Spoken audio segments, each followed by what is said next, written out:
안녕하세요. 전 지방에서 가족들과 하루하루 감사하고 행복한 삶을 보내고 있는 40대 여성입니다. 이곳 사연들을 보면서 놀랄 때가 정말 많은데요.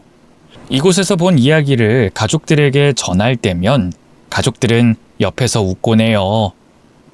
자기들이 봤을 때는 제 인생이 더 놀랍다면서 말이죠. 그러면서 그렇게 놀라지만 말고 제 사연을 적어보내라고 하던데 어쩌다 보니 이제서야 제 사연을 보내게 됐네요. 아마 제 사연이 어떤 이야기인지 많이들 궁금하실 거예요. 그런데 첫 시작 때부터 모든 걸 알려드리면 반전이 아닐 테니 시간의 흐름에 맞게 설명하며 제 사연을 말해보겠습니다. 저는 어린 시절을 고아원에서 지내야 했습니다. 그리고 제가 지내던 고아원은 유독 못되고 악랄한 원장과 선생들이 있는 곳이라 어렸을 때부터 심하게 고생을 했었죠. 대외적으로는 선한 사람으로 알려진 고아원 원장은 고아원 아이들 하나하나를 돈벌이 대상으로만 봤어요. 그런 원장 밑에 있는 선생들 역시 아이들보다는 자신들을 더 소중하게 생각했고 원장에게 잘 보이려고 고아원 조직에만 충성하는 사람들이었죠. 그래서 원생들 모두 지도교사들에게 애정이라는 걸 느낄 수 없었고 괴롭힘과 무시를 당하는 게 일상이었습니다. 그런데 그중 제가 특히 더 심한 괴롭힘과 무시를 당했어요. 원장과 선생들에게 말이죠. 제가 왜 다른 원생들보다 더 심한 괴롭힘을 당해야 했냐면 제가 친구들에게 종종 말했던 이야기의 내용 때문이었죠. 저는 어렴풋이 엄마에 대한 기억이 있다며 그 안개 속 같은 기억을 친구들에게 말했었는데요. 그 이야기가 원장기에 들어갈 때면 원장실로 불려 들어가 크게 혼이 났습니다. 선영이 너 애들한테 또 거짓말했다며? 거짓말 아니에요.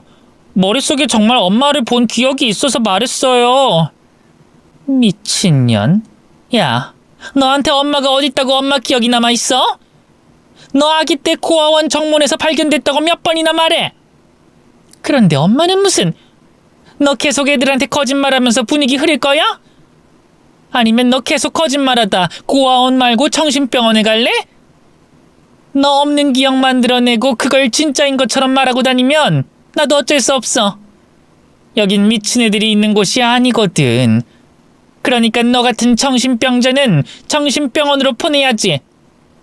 너 정신병원 가기 싫으면 앞으로 거짓말은 입 밖으로도 내지 마. 알겠어? 그럼 이제 종아리 걷어. 저번에 내가 말했지? 거짓말하면 그땐 2배로 맞는다고. 이번엔 40대야.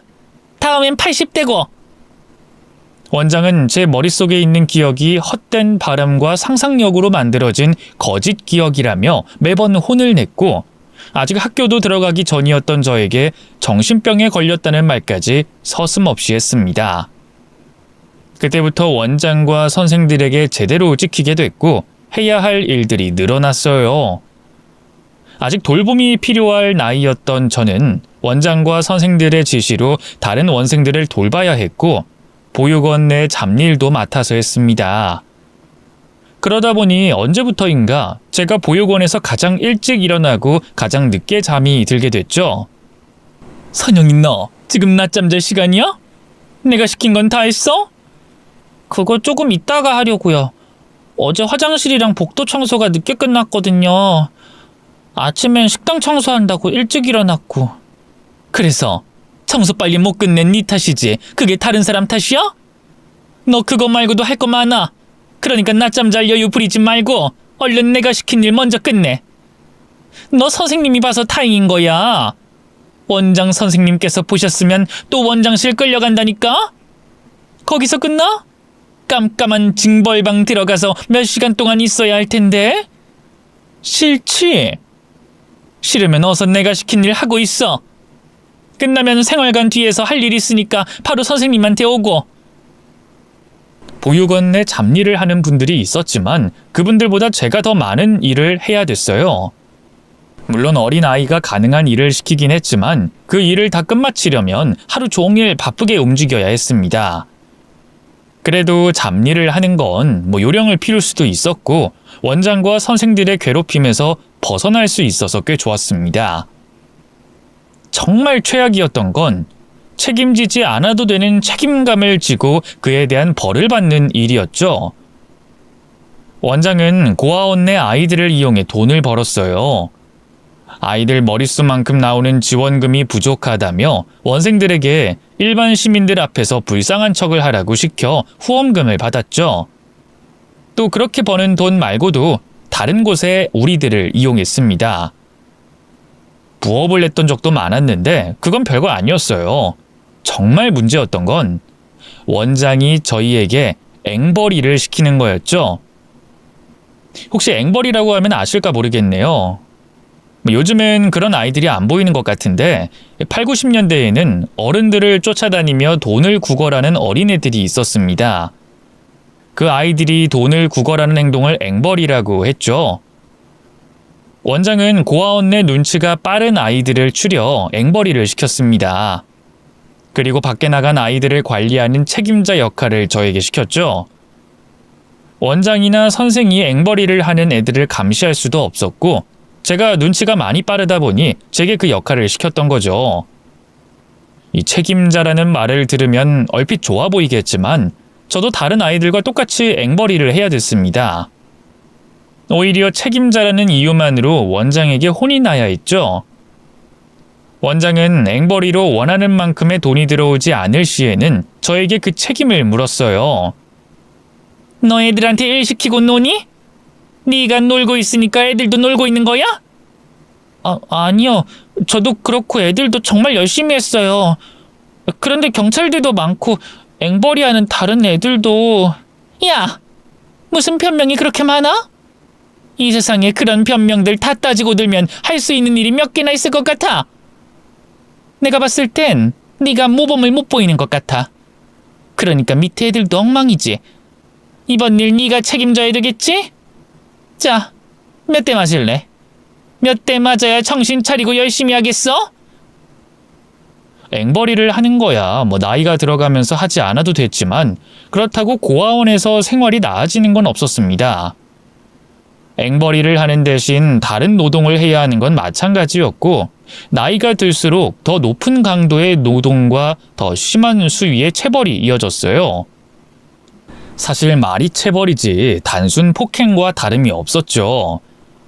특히 저는 아주 어린 시절부터 고아원 원장과 선생들에게 찍혀 있었기 때문에 괴롭힘을 당하는 정도가 잦았고 더 심했습니다. 그러다 보니 저도 더는 참을 수가 없다고 판단이 들었어요. 또 고아원 밖 세상으로 나가니 이 세상엔 도움을 요청할 곳과 법이 있다는 걸 깨닫게 되며 고아원 원장과 선생들을 신고했죠. 중학교 시절 수업을 마치고 하교하는 길에 파출소에 들렀고 그 자리에 앉아 긴 시간 동안 경찰 아저씨들께 제가 당해온 일들을 설명했습니다. 제 이야기를 다 들은 경찰 아저씨는 이를 확인해 보겠다며 같이 고아원으로 가자고 했죠. 그때까지만 해도 전 모든 게 잘 해결되리라 믿었어요. 몸 구석구석에는 폭행의 흔적도 있었고 가방 안에는 원장과 선생들이 일을 시킨 목록들이 노트에 빼곡히 적혀져 있었으니까요. 그런데 고아원에 도착해 원장을 상대하는 경찰 아저씨를 보자마자 제가 헛된 희망을 품었다는 걸 알게 됐죠. 어머, 경찰 선생님들께서 저희 원생과는 어쩐 일로 같이 오셨어요? 혹시 우리 선영이가 무슨 문제라도... 아닙니다. 별건 아니고 이 학생이 원장 선생님을 신고한다고 경찰서에 찾아왔어요. 근데 얘기를 들어보니까 좀 허무맹랑하더라고요. 다른 분도 아니고 원장 선생님 같은 분이 했다고 하기엔 근데 제가 이해해주는 척이라도 안 하면 그대로 파출소를 나가서 가출이라도 할 것 같아서요. 그래서 제가 여기까지 데리고 왔습니다. 아유, 감사해요. 그런데 왜 우리 선영이가 그런 거짓말을 했지? 우리 선영이가 중학생 되더니 벌써 사춘기가 왔나? 저희가 요즘 원생이 늘어서 중학생 정도 되면 다 컸다고 생각하고 관심을 많이 못 줘요. 그래서 아마 서운한 마음에 그런 행동을 했나 봐요. 죄송합니다. 아닙니다. 여기까지 차 태워서 데리고 오는 게 뭐 힘든 일이라고요. 이 지역에도 여기 아이들에게도 좋은 일 하시는데 저희가 한 이 정도 일은 아무것도 아니죠. 학생, 이 질풍노도 사춘기 시절이라 마음이 심란하고 복잡한 건 이해하는데 학생 포함해서 아이들한테 희생하시는 원장 선생님을 그런 식으로 표현하면 안 되지.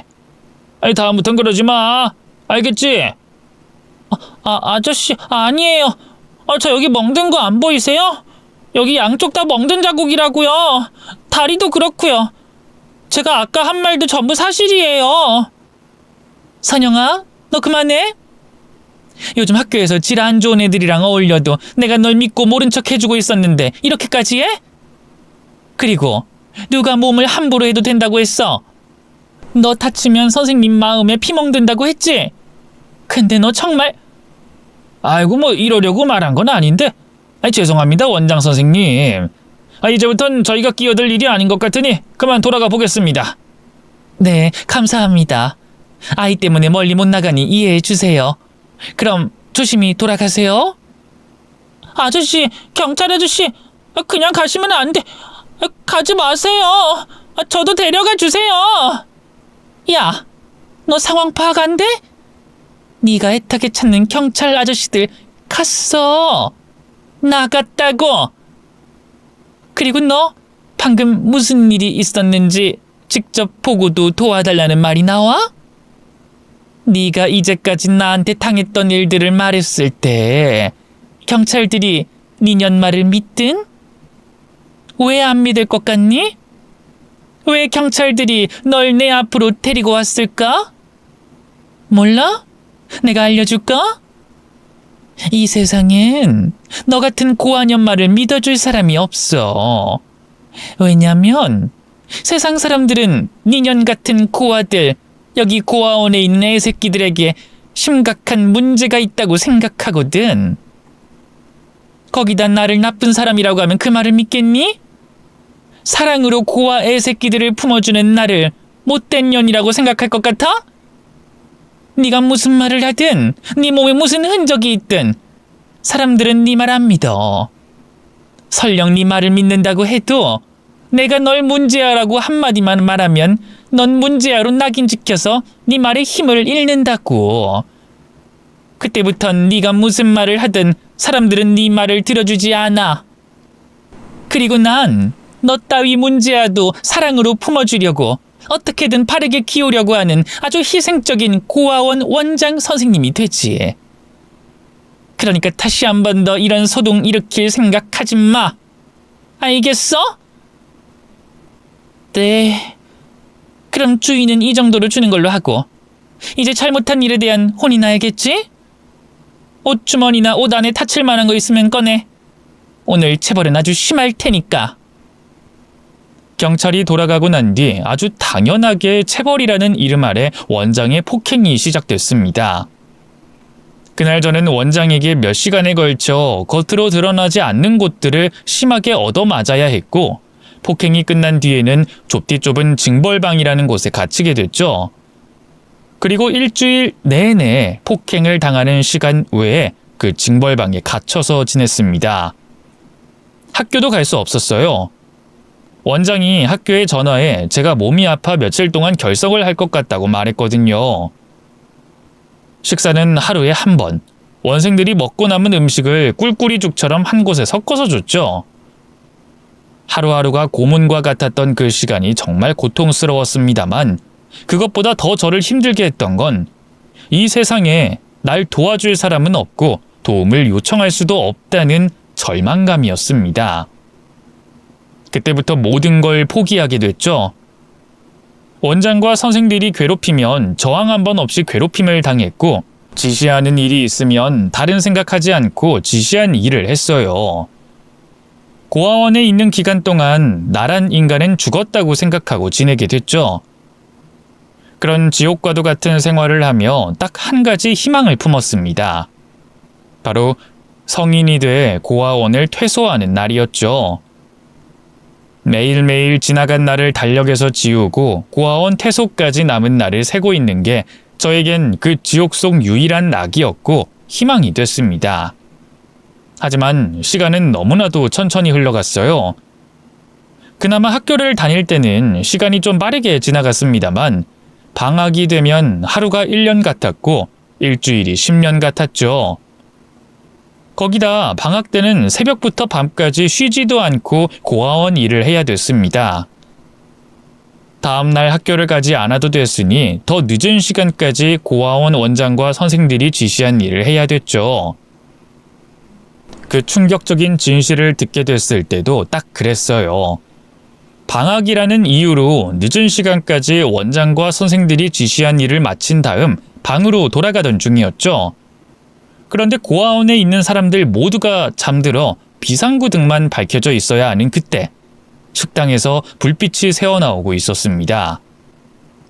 고아원 내 모든 전등의 소등 역시 제 담당이었기 때문에 저는 발소리를 내지 않은 채 급히 식당으로 가게 됐죠. 혹시나 원장이나 선생들 중 이 시간에 식당불이 켜져 있는 걸 봤다면 다음날 제가 욕을 먹을 게 뻔했어요. 그리고 또 요란스럽게 발걸음을 내다 고아원 내에서 자고 있는 선생의 단잠을 깨우기라도 하면 난리를 떨며 돌아다닌다고 깨질 테니 발소리는 내지 않으며 최대한 빨리 식당불을 꺼야 했죠. 그렇게 조심하면서 걸음을 재촉했는데 도착한 식당 안에서 말소리가 들려왔습니다. 목소리를 들어보니 고아원 원장과 선생이 술을 먹으며 대화를 하고 있었어요. 괜히 원장 눈에 띄어서 좋을 게 없다고 생각한 저는 발걸음을 돌려 방으로 가려고 했는데 그때 원장이 제 이야기를 꺼냈습니다. 그 말에 저도 귀를 기울이게 됐죠. 그리고 충격적인 진실을 듣게 됐어요. 어떻게 힘든 건 없고? 일은 어려운 거 없지?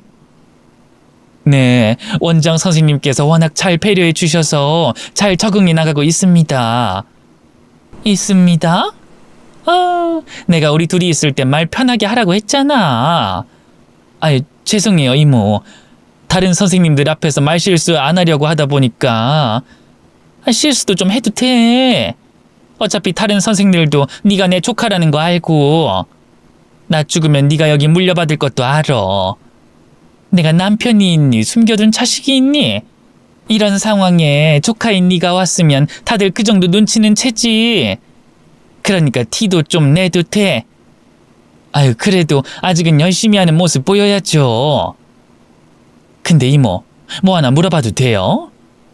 그럼 뭐든? 왜? 뭐가 궁금하니? 별건 아니고요. 그 방금 전까지 보고 계시던 사진이요. 그건 뭐예요? 아까 슬쩍 보니까 그 여자랑 아기 사진 같던데. 이모 혹시 뭐? 너 설마 사진 속 여자가 나라고 착각하는 거니? 내가 숨겨둔 자식이 있을 것 같아? 얘는 정말 이모를 뭐로 보고. 자, 이거 봐라. 이래도 사진 속 여자가 나니? 그런데 이걸 왜 한참 동안 보고 계셨어요? 그리고 눈빛도 뭔가 사연 있어 보였는데. 사연? 내가 아끼는 사진이긴 하니까 내 눈빛이 그렇게 보일 수도 있겠다. 이 사진 너무 사랑스럽지? 이게 내 돈덩어리인데. 아니다. 정확히 말하면 비상용 돈줄이라고 해야 하나? 비상용 돈줄이요? 그게 무슨 말이에요? 너 우리 고아원의 김선영이라고 알지? 이거 그년이랑 그년 엄마 사진이야. 선영이 엄마요? 선영이한테 엄마가 있어요? 기록부엔 그런 내용 없던데? 걔 갓난아기 때 이름도 생년월일도 없이 고아원 정문 앞에서 발견됐다고 적혀져 있던데요. 기록은 그렇지. 내가 그렇게 작성하기도 했고. 그런데 아니야. 걔네 엄마 멀쩡히 살아있고 선영이 그년도 3살 땐가 2살 땐가 고아원에 왔어. 네? 그럼 친엄마가 비밀로 하면서 자기 애를 고아원에 보낸 거예요? 아니, 걔 엄마도 지 애가 여기 있다는 건 몰라. 죽은 줄로 알고 있을걸? 선영이 그년을 여기로 데리고 온 건 그년 친할머니였거든. 이왕 말 나온 김에 내가 어떻게 된 일인지 우리 조카한테 말해줄게. 장차 이 고아원 후계자가 될 사람인데 중요한 내부 사정은 알고 있어야지. 그러니까 이 일도 벌써 10년이 더 지난 일이 됐네. 그날 내가 서류 정리하다가 깜빡 잠이 들어서 새벽에 퇴근을 했어. 근데 고아원 정문 앞에 누가 애를 버리고 있는 거야. 그래서 내가 몇 마디 했지? 이 추운 날, 그것도 사람 없는 새벽에 애를 버리면 어쩌라는 거냐고. 내가 봐서 망정이지 잘못하다간 우리 고아원 앞에서 애가 동사한 채 발견될 뻔했지 않았냐고. 그럼 욕을 먹어도 아무 관계없는 우리가 욕을 먹는데 누구 밥줄 끊으려고 환자겠냐고 막 뭐라고 했지. 경찰도 부르겠다고 했고. 그랬더니 그 할머니가 안절부절 못하는 거야. 그때 딱 감이 오더라고. 이거 잘하면 애 하나 받고 돈을 더 받겠구나 싶었지. 그냥 할머니 옷차림이 꽤 괜찮았거든. 그럼 돈은 좀 있다는 소린데 애를 몰래 버린다? 또 경찰에 신고한다고 하니까 싹싹 빌 준비를 한다? 이건 몰래 애를 버리는 사연이 있을 거라고 감이 왔지. 그래서 그때부터 내가 살살 달래도 보고 화도 내면서 얘기를 끄집어냈어. 그랬더니 이 할머니 정신 나간 할머니였던 거 있지? 지네 집안 그리고 지 아들 때문에 며느리 몰래 손녀를 버리려고 하더라고. 그러니까 이게 어떻게 된 거냐면 다 돈 때문이야. 그 며느리가 딴 지역에서 잘 나가던 집안의 외동딸이었더라고. 그 집 아빠가 소시적에 의원직도 했다 하고 대대적 그 지역 유지이기도 했고 그런 여자가 돈 한 푼 없는 남자 집안의 며느리로 들어간 거야. 사랑에 눈이 멀어서. 근데 집안에 떡이 굴러 들어왔을 땐 잘 좀 해줄 것이지. 이 남편 놈이란 새끼가 딴 여자 끼고 헛짓거리를 하고 다니네? 그럼 어떻게 되겠어? 어떤 여자라도 열불이 안 나겠어? 그런데 그 집 며느리는 친정이 좀 사니까 남자랑 이혼해도 문제가 없는 거지.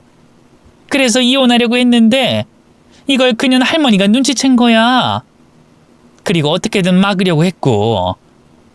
근데 여자가 강단 있는 성격인가 봐. 시엄마 부탁해도 꿈쩍 안 하고 자기는 이혼하겠다고 지 딸도 데려가겠다고 말했대. 그래서 이 할머니가 계획을 세운 거야. 며느리를 집안에 묶어놓을 계획을. 자신들이 없을 때 며느리가 손녀를 잃어버리면 이게 누구 탓이 되겠어? 며느리 탓이 되잖아. 그럼 이걸로 며느리를 쥐고 흔들 수가 있는 거거든. 그래서 며느리한테는 지 아들 정신 차리게 하겠다고 아들 몸에 붙은 귀신 떼러 간다면서 멀리 있는 무당집에 가는 척한 거야. 그러다 지 며느리가 잠깐 자리를 비운 사이에 지네 집에 불을 내고 손녀를 데리고 나와서 납치를 한 거지. 그리고 먼저 받은 우리 고아원에 몰래 버리려고 했던 거고. 아니 근데 왜 고아원에 맡기는 거예요? 그냥 버려도 될 텐데. 그냥 버리면 발견한 사람이 애를 찾아주려고 할 수도 있잖니. 그런데 고아원에 맡기면 적어도 학교 들어가기 전까진 아내만 있으니까 설령 애 엄마가 지 자식 죽은 걸 인정 안 해서 찾으려고 돌아다녀도 학교 다니기 전까진 마주칠 일이 없잖아. 그래서 왔던 거야, 우리 고아원에. 그리고 그 사실을 알게 된 나는 다 알면서도 눈 감고 입 닫아 주기로 한 거지. 대신 그년 할머니한테 돈을 받고. 그런데 이건 문제 안 되는 거 맞아요? 나중에 문제라도 생기면 정말 일 커지는 거 아니에요? 그리고 그 사진은 뭔데요? 그게 왜 돈덩어리에 비상용 돈줄이 돼요? 문제? 이제까지 문제 없는 걸 보면 모르겠어? 그리고 선영이 전년이 사실을 알게 되든 지 엄마랑 만나게 되든 상관은 없어. 우리야 몰랐다고 하면 되니까. 기록부에 적혀져 있는 내용이야 다른 아이랑 착각했다고 하면 되고 그년 할머니가 하는 말은 모른다고 하면 돼. 꼬리 자르기 하듯이 그년 할머니와 우리의 연관 관계를 끊어버리면 된다고. 증거가 없는데 지네가 어쩔 거야? 그리고 이 사진이 내 돈줄이라는 건 이걸로 선영이 전현 할머니에게 협박할 수 있거든. 내가 이 사진 가지고 제 엄마한테 찾아간다 말하면 그 할머니가 어떻게 반응하겠니? 당연히 내가 무슨 요구를 하든 해주려고 용을 쓰겠지. 내가 사실대로 다 말하면 그 할머니 무슨 꼴을 당할지 모르는데, 그래서 나중에 돈 필요해질 때 이걸 사용하려고. 엄청난 사실을 우연히도 듣게 됐던 저는 너무 놀라 굳은 채로 한참 동안 복도에 있었어요. 얼마나 놀랐는지 숨 쉬는 것조차 잊어버릴 정도였죠. 한 번에 숨이 터져 나오며 원장과 선생에게 들킬 뻔했지만 겨우 입을 틀어막아 다행히 끔찍한 불상사는 발생하지 않았습니다. 그곳에 더 머물렀다간 어떤 식으로든 두 사람에게 들킬 것 같았어요. 그래서 방으로 돌아가기로 했죠. 식당으로 왔을 때처럼 두 발로 빠르게 방까지 돌아가고 싶었습니다만 그럴 수가 없었습니다. 너무 놀란 탓에 다리에 힘이 들어가지 않았거든요. 그래서 식당에서 방까지 엉금엉금 기어갔어요. 그렇게 복도를 기어 겨우 방 안에 들어와서야 놀랐던 제 마음을 진정시킬 수 있었습니다. 정말 충격적이었어요. 제게 엄마가 있다는 것도, 나를 고아원에 보낸 이가 친할머니라는 것도 말이죠. 놀랐던 마음은 진정이 됐지만 마음이 너무 복잡해 어떻게 해야 할지 몰랐습니다. 내게도 가족이, 엄마가 있다는 게 너무 기쁜 일인데 그 가족 중 한 명에게 버려졌다는 게 화가 나고 슬펐어요. 또 이제 와서 엄마를 찾아간다고 과연 엄마가 날 반길까 싶었죠. 마음속과 머릿속에 수십 수백 가지의 감정과 생각이 뒤섞이고 있었습니다. 그래서 너무 혼란스러웠는데 한 가지는 또렷하게 생각이 들었어요. 그 고아원에서 나와야 한다는 생각이었죠. 고아원을 나가겠다는 생각이 들자 엄마를 찾아가야겠다는 생각도 연이어 들었습니다. 엄마가 날 반기든 안 반기든 우선은 만나야 한다고 생각했죠. 그런데 엄마에게 어떻게 찾아갈지가 문제였습니다. 원장에게 묻는다고 대답을 들을 수 있는 것도 아니었고 경찰에게 도움을 요청한다고 해도 제 말을 믿어줄 리가 없었어요. 학교 선생님께 도움을 요청할 수도 있었지만 경찰에게 도움을 요청한 것과 별반 다를 게 없을 것 같았습니다. 가장 큰 문제는 저조차 엄마가 누군지, 어떻게 생겼는지, 어디에 있는지 모른다는 거였죠. 우리 엄마가 누구인지, 어디에 있는지 알아내려면 원장이 가지고 있는 그 사진이 필요했어요. 그래서 그때부터 원장이 가지고 있는 사진을 훔쳐 고아원을 도망치는 계획을 세우게 됐습니다. 원장에게서 사진을 훔치는 건 어렵지 않은 일이었어요. 경찰에게 붙잡혀 고아원으로 돌아온 이후 무기력해진 제 모습에 방심하고 있던 원장이었기 때문에 저를 괴롭히는 데 말곤 특별히 관심이 없었습니다. 그래서 원장의 감시 없이 원장 방을 청소하며 사진을 찾아볼 수 있었죠. 사진 역시 원장 책상 서랍에서 어렵지 않게 찾을 수 있었고요. 사진을 확보하게 된 저는 지체하지 않고 준비한 가방을 메고 고아원을 뛰쳐나왔습니다. 그때부터 사력을 다해서 도망쳤죠. 고아원 원장과 선생들 중에 제가 도망친 걸 눈치챈다면 분명 경찰에게 도움을 요청할 거고 그때부터는 그 지역을 벗어나는 게 힘들어졌습니다. 그래서 경찰이 고아원 연락을 받기 전에 최대한 멀리 도망가야 했죠. 제가 어디로 갔는지 방향을 알리지 않기 위해 대중교통과 택시도 이용하지 않았습니다. 오로지 뜀박질로만 도망을 쳤죠.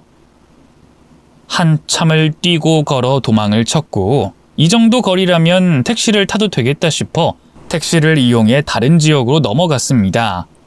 그리고 도착한 도시에서 잠시 숨을 돌리고 있을 때였어요. 가방에 챙겨온 빵과 우유를 먹고 있던 중이었는데 경찰이 제게 다가왔습니다. 안 그래도 경찰서로 찾아가 도움을 요청하려고 했어요. 고아원에서 멀리 떨어진 그곳이라면 원장의 영향력 밖이라고 생각해서 경찰에게 도움을 요청할 수 있을 거라고 생각했죠. 그랬는데 이 도와달라는 말을 꺼내기도 전에 경찰 두 사람에게 붙잡히는 꼴이 됐습니다. 야, 쟤 아니야? 맞네. 나이대도 그렇고 인상차기도 그렇고. 야, 너 김선영이지? 너 고아원에서 도망쳐 나왔다며? 네? 아닌데요. 저 집으로 돌아가고 있던 중인데. 아니긴 무슨. 야, 보자마자 한눈에 알아보겠구만.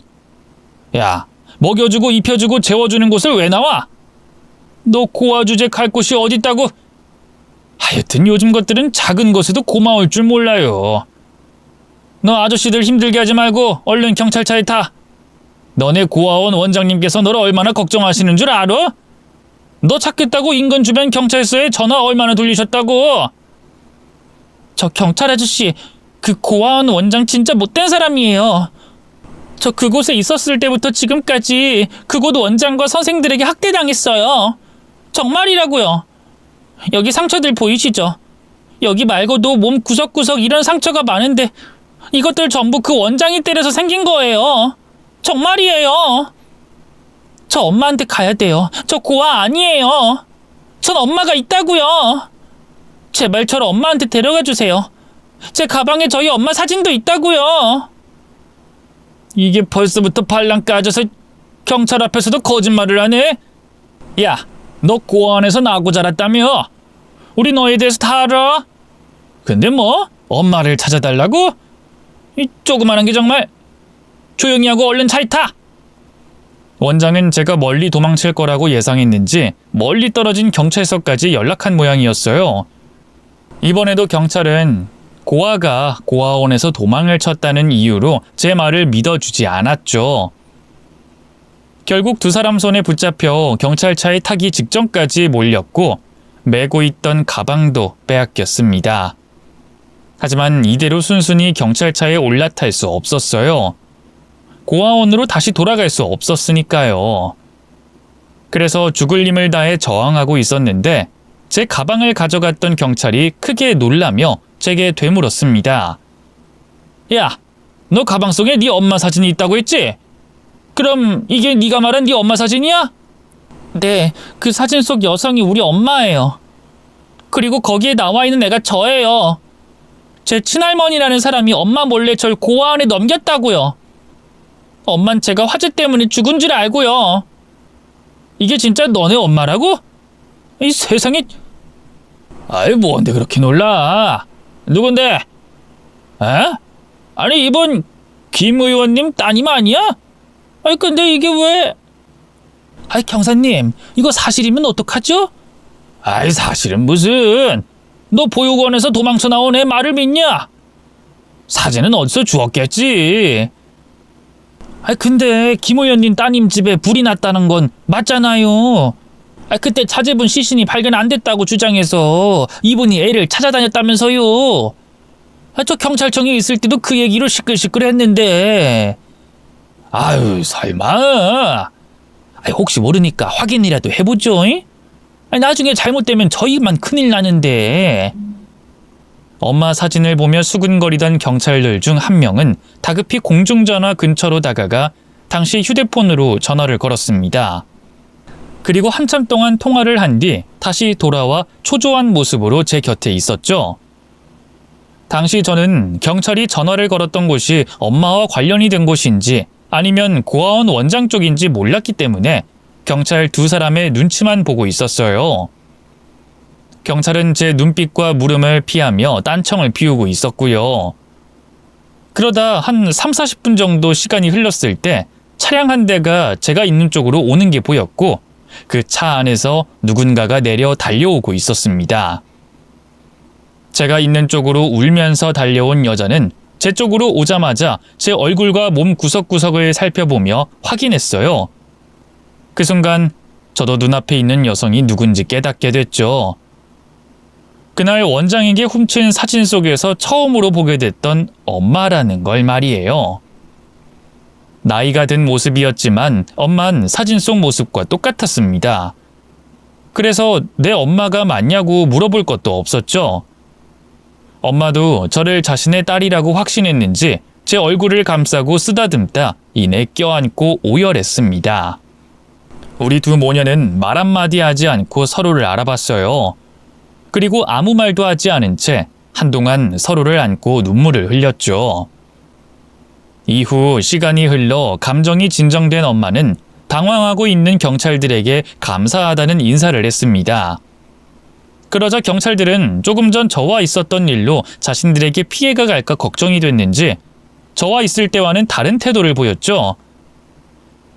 저 감사합니다. 정말 감사합니다. 그런데 제 딸은 어떻게... 저희도 자세한 건 근데 저희가 따님께 실수를 조금 한 것 같습니다. 저희도 신고받고 규정대로 하느라 그렇게 한 건데, 죄송합니다. 혹시 저희가 도울 일 있으면 최선을 다해서 돕겠으니까 연락 주십시오. 그리고 지금 일은 따로 기록하거나 보고하지 않겠습니다. 그럼 저희는 이만... 영문을 모르겠다는 표정을 짓고 있는 엄마에게 제가 경찰들이 왜 저러는지 또 저에게 무슨 일이 있었는지 짤막하게 설명해줬죠. 이야기를 듣게 된 엄마 역시 제가 처음 그 사실을 알았을 때처럼 경악을 금치 못했습니다. 그러면서도 엄만 저를 먼저 걱정해줬죠. 엄만 할머니 때문에 저를 집으로 데려갈 수 없겠다며 외할아버지가 계시는 친정으로 데리고 가셨습니다. 그곳에서 저에게 있었던 지난 일들을 자세히 듣게 되셨죠. 모든 사실을 알게 된 엄만 분노했어요. 그리고 가슴 아파하셨죠. 인간이라는 것들이 어떻게 그런 짓을... 짐승도 어미와 새끼를 떼어놓는 걸 보면 가슴이 아리는데 어떻게 할머니라는 사람이 그럴 수가 있어? 희원아, 엄마가 네 인생 찾아줄게. 엄마가 우리 희원이 괴롭혔던 사람, 엄마랑 떨어지게 했던 사람들 전부 혼내주고 죗값 받게 해줄게. 그리고 엄마가 미안하다. 애초에 엄마가 너한테 눈을 떼지만 않았어도 이런 일은 없었을 텐데. 괜찮아요, 엄마. 저 지금이라도 엄마 찾아서 얼마나 기쁜지 몰라요. 근데 제 이름 희원이에요? 선영이가 아니라? 그래, 네 이름은 희원이야. 김선영이 아니고 네 외할아버지가 지어준 이름인 김희원이라고. 아휴, 어떻게 애 이름까지 지워서 애 인생을 송두리째 망가뜨려? 이것들이 정말 내 손으로 죽여버리고 싶다. 희원이 너만 아니었으면 지금 당장 달려가서 그년들 모가지를 비틀어버리고 싶다고. 화를 내는 엄만 인간이길 포기한 할머니와 원장을 죽이고 싶다 했습니다. 당장 두 사람을 찾아가 목을 조르고 싶다고 했지만 그렇게 하면 그들이 지은 죄를 고발할 수 없다며 몸을 떨며 분노했죠. 엄마는 고민을 했어요. 할머니와 원장이 저지른 잘못에 대해 어떻게 하면 처벌을 받을 수 있게 할 수 있는지 말이죠. 그런데 원장이 한 말처럼 두 사람이 과거 일에 대해 모르쇠로 발뺌한다면 이를 증명할 방법이 없다고 하셨습니다. 두 사람이 저지른 일에 대한 증거가 없었으니까요. 제가 원장에게 듣게 된 이야기는 다른 사람들이 느끼기엔 일방적인 제 주장일 뿐이었습니다. 그래서 엄만 두 사람이 한 일에 대해 증명할 방법을 찾아내려고 생각하고 또 생각하고 있었죠. 그러다 엄만 긴 고민 끝에 할머니와 고아원 원장이 저지른 행동을 증명할 방법이 생각났다고 했습니다. 하지만 엄만 그 방법을 쉽사리 입 밖으로 꺼내진 못했어요. 그 방법을 하려면 제가 다시 고아원으로 들어가 원장을 마주해야 됐거든요. 하지만 저는 마음의 준비가 돼 있었습니다. 엄마를 위해서 또 저 자신을 위해서라도 두 사람을 처벌해야 됐으니까요. 그래서 제가 괜찮다며 마음의 준비가 됐다며 엄마를 설득했죠. 엄마도 그 방법밖에 없다고 생각하셨는지 어쩔 수 없이 그 계획에 대해 설명을 해주셨어요. 이후 엄마와 저는 두 사람이 과거에서부터 그 당시까지 저희 모녀에게 저질렀던 일들을 밝히기 위한 계획을 실행으로 옮겼습니다. 제 발로 다시 고아원에 들어서자 고아원 안에서는 난리가 났었어요. 선생들은 고아원으로 돌아온 저에게 소리 지르고 손가락질하며 제 몸을 때리기까지 했죠. 그런데 되려 원장은 차분한 모습이었어요. 마치 이렇게 될 줄 알았다면서 말이죠. 원장은 자신의 눈치를 보며 난리를 치고 있는 선생들을 진정시킨 뒤 저를 원장실로 데리고 갔습니다. 그리고 원장실에 들어서자마자 제게 그 사진을 내놓으라고 했죠. 너 사진은 왜 가지고 갔니? 그게 무슨 사진인 줄 알고? 얼른 네가 가져간 그 사진부터 내놔.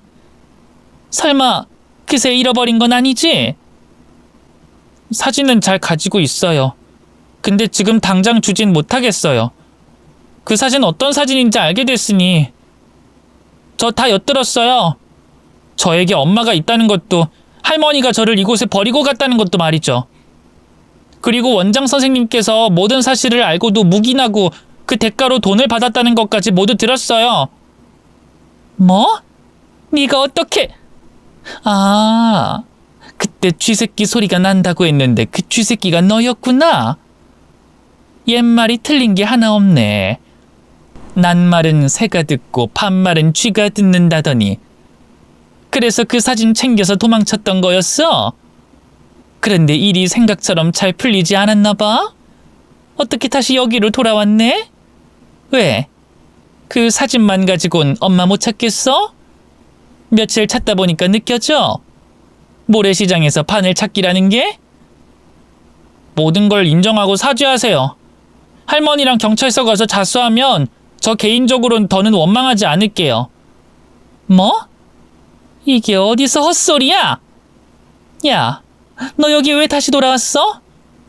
네 엄마 찾으려고 나갔다가 못 찾겠으니까 돌아온 거 아니야? 밖에서 있다간 굶어 죽겠다 싶어서 재워주고 먹여주는 여기로 돌아온 거 아니냐고? 그런데 어디서 이게 헛소리를 짓거려? 그리고 네 년이 진실을 안다고 뭐가 달라질 것 같아? 그 사진으로 대화 엿들은 걸로 뭘 어떻게 할 건데? 너, 네 엄마 찾기 전에 객사할걸? 세상이 아무리 좋아졌다고 하지만 사진 한 장으로 사람 찾는 게 쉬운 일인 줄 아니? 그리고 네 엄마가 아직도 널 찾고 있을 거라 생각해? 설령 네 엄마를 찾았다고 하자. 그래서 내가 피해보는 게 있을 것 같아? 난 몰랐다고 하면 돼. 네 할머니가 갑자기 심경이 변해서 날 엮으려고 해도 난 몰랐다고. 네 할머니가 애를 맡기고 가서 고아원에서 키웠다고 하면 끝이라고. 내가 널 훔쳐온 것도 아닌데 사실대로 밝혀진다고 나한테 무슨 피해가 있을 것 같냐? 그러니까 사죄, 자수 이딴 헛소리 하지 말고 얼른 사진이나 내놔. 필요하면 그 사진 복사해 줄 테니까 얼른 내놓으라고. 그게 얼마짜리 사진인 줄 알아? 그 사진으로 2년 버린 할머니한테 돈 받아야 한다고. 그러니까 할머니랑 계획해서 날 여기에 가뒀던 게 맞죠? 당신은 내 친할머니한테 받은 돈 때문에 나한테 엄마가 있다는 걸 알면서도 모른 척했던 거죠? 그래 맞다고 이년아. 몇 번을 더 말해줘야 되겠어? 니년 할머니가 내 고아원 앞에다가 널 몰래 버리던 걸 발견했고 무슨 사정인지 들었다. 들어보니까 내가 널 여기다 두면 돈 좀 만질 것 같아서 그 일을 도와주기로 했고 그래서 니년한테 엄마가 있는 걸 알면서도 모른 척했다. 왜? 어쩔래? 그럼 이제까지 날 폭행하고 학대한 건 내가 어릴 때 기억을 가지고 있다고 생각해서 그랬던 거예요? 내 기억을 다른 사람들한테 말하지 못하게 하려고? 잘하네. 그런데 뭘 또 물어? 네가 사람 불안하게 떠들어대니까 내가 너 입 다물게 하려고 괴롭혔던 거지? 다 알았으면 이제 그만 좀 하자. 얼른 사진이나 내놓으라고. 이제 이 사진 나한테 필요 없으니까 원하는 대로 가지세요. 난 이미 필요한 걸 다 가졌으니. 뭐? 인연이 뭐라고 하는 거야? 너 개소리 그만하고 이제 엎드려 뻗쳐. 이제 고아원 도망친 잘못에 대한 벌을 받아야지. 그 전에 전화 한 통만 빌려 쓸게요. 제 연락 기다리고 있는 분이 있어서. 저는 엄마에게 전화를 걸어 수신된 것만 확인하고 전화기를 내려놨습니다. 다른 대화는 하지 않았죠. 엄마에게 전화를 걸었다는 것 자체가 계획대로 잘 됐다는 일종의 사인이었거든요. 이후 원장이 원하는 대로 당해줬어요.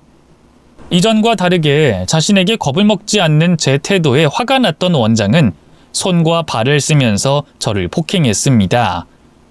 그러다 원장실이 노크도 없이 활짝 열렸죠.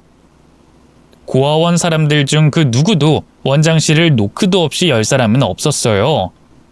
그래서 원장이 잔뜩 화가 났는데 원장실로 쏟아져 들어오는 사람들을 보며 얼굴이 굳어져 갔습니다.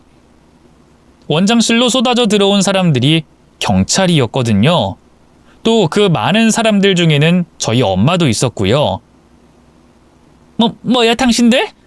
당신들 뭔데 남의 고아원에 함부로 들어와? 당신들 내가 누군지 알아? 소용없어요. 여기 오신 경찰분들은 원장 선생님이 누구든 상관없는 분들이니까. 저번에 저를 고아원으로 데리고 온 경찰들과는 달라요. 거기다 신고받고 출동하신 분들이기도 하고. 뭐? 너 그러면 아까 건 전화가 경찰에 신고한 전화야? 아니요. 엄마한테 전화했어요. 제가 말씀드렸죠. 필요한 거 다 얻었다고. 저 그 사진 덕분에 엄마 찾았어요. 그리고 선생님이 무슨 짓 했는지에 대해 자백도 여기 다 녹음됐고요. 여기 녹음기에 뭐? 녹음을 해? 엄마와 제 계획은 원장이 저질렀던 일들을 자백하게 만드는 거였어요. 그래서 제가 고아원으로 다시 돌아가야 했죠. 하지만 원장이 순순히 자백할 거라는 확신을 할 수 없었습니다. 자백을 확보하기 위해선 얼마나 걸릴지도 모르는 일이었죠. 그런 이유로 엄마는 쉽사리 말을 꺼내지 못했던 거였습니다. 저도 원장 자백을 받는데 꽤 길어질 수도 있겠다고 생각했고요. 그런데 고아원에 들어간 당일 곧바로 원장의 자백을 받을 수 있었고 전 자백을 확보했다는 사인을 엄마에게 보냈던 거죠. 엄만 지역 내 영향력이 컸던 외할아버지께 부탁을 했고 외할아버지께서는 엄마가 신고를 했을 때 언제든 출동할 수 있게 도청 경찰을 움직이게 해주셨어요. 서영자 씨, 고아원 내 아동 폭행과 상습 폭행, 복지법 위반으로 체포합니다. 또 추가적으로 아동 매매 또는 유괴 건으로 구속 수사받게 되실 거고요. 여기 영장 집행 서류 보이시죠? 현 시간부로 고아원 내 모든 서류는 수사에 필요한 증거물이 되니까요. 건드시면 안 됩니다. 네? 경찰 선생님, 저 그런 사람 아닙니다. 폭행이라뇨? 또 복지법 위반과 아동 매매는 무슨 말씀이세요? 뭔가 착오가 있는 모양인데 저 나라에서 주는 상도 받은 사람이에요. 경찰서 갈 사람이 아니라고요. 제가 우리 애들을 얼마나 끔찍하게 생각하는데요. 너희 미친년 그 입 안 다물어? 네가 내 딸 데려가 숨겨놓고 애를 그렇게 괴롭혔으면서도 그런 말이 나와?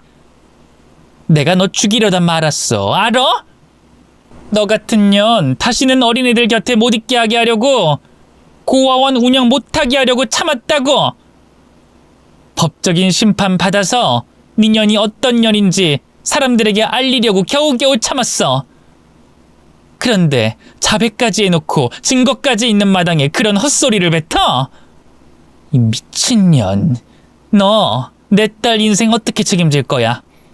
우리 모녀가 떨어져서 지낸 세월 어떻게 책임질 거냐고!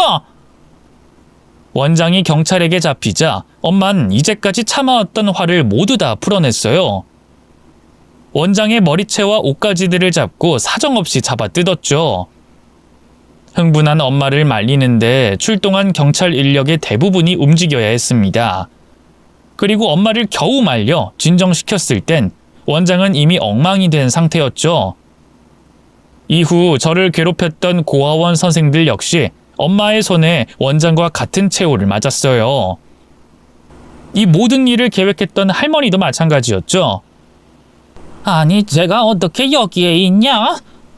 너 설마? 왜요? 고아원에 꼭꼭 숨겨져 있어야 하는 손녀가 눈앞에 찾아오니까 귀신 같으세요? 어머님 죽을 때까지 희원이 관련된 일은 비밀인 채로 숨기려고 하셨나 보죠? 어머님이 그러고도 인간이세요? 어떻게 자기 손녀를 고아원에 버리고 오세요? 어머님도 자식 둔 부모면서 아범 때문에 이렇게 하셨다면서요? 저 형편없는 인간 곁을 제가 떠난다니까 그 발걸음 막으려고 집까지 불태웠고 손녀는 고아원에 보냈다고요? 어머님 미친 거 아니에요? 죽을 날도 얼마 안 남은 분이 저승 가서 무슨 꼴 당할까 무섭지도 않은가 봐요.